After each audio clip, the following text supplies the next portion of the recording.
Début juillet, 2 scarabées japonais ont été capturés pour la première fois en France dans un piège comme celui que vous voyez derrière moi.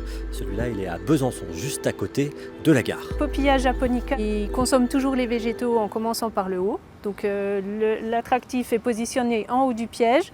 Si l'insecte arrive, normalement il se cogne dans les ailettes, ce qui le fait tomber dans l'auto-noir et on doit le récupérer dans le bol récupérateur qui est en dessous.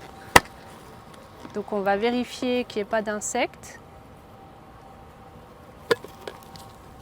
Le bol est vide, il y a un insecte mais ce n'est pas celui qu'on cherche. Un piège près de la gare, c'est parce que le scarabée japonais, insecte pas plus grand qu'une pièce d'1 centime d'euro. L'insecte est très facile à reconnaître, il a la taille d'un grain de café, la tête est vert bronze et le corps, les élytres sont marrons.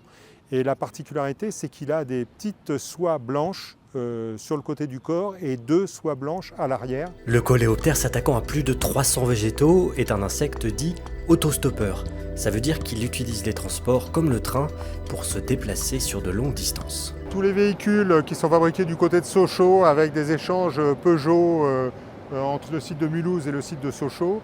Mulhouse, on a découvert un individu début juillet. C'est l'explication pourquoi on se met à côté des zones de transport. Le nombre de pièges disséminés en région Bourgogne-Franche-Comté est passé de 40 à 60 depuis la découverte d'un foyer en Suisse, à Bâle, en 2024.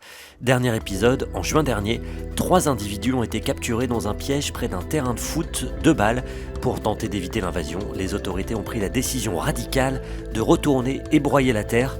À Besançon, un piège est installé au stade Léo-Lagrange, où le terrain de foot en gazon naturel jouxte aussi une entreprise de transport routier. Il pond ses œufs dans des gazons courts, si possible arrosés, et ce qui permet l'envol des adultes au printemps. Donc s'il y avait eu des adultes ici pondus l'an dernier, on les aurait automatiquement retrouvés dans le piège au printemps. En plus du piégeage, les habitants vivant près des frontières suisses, allemandes et italiennes, des pays où il existe des foyers, sont appelés à surveiller leur jardin. Attention quand même, on peut le confondre avec le hanneton des jardins, qui fait à peu près la même taille, mais qui n'a pas les soies blanches. Au moindre doute, il faut envoyer des photos à la direction de l'alimentation, de l'agriculture et de la forêt de sa région.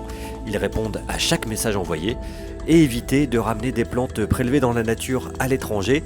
Des larves de scarabées japonais ou d'autres nuisibles peuvent s'y cacher.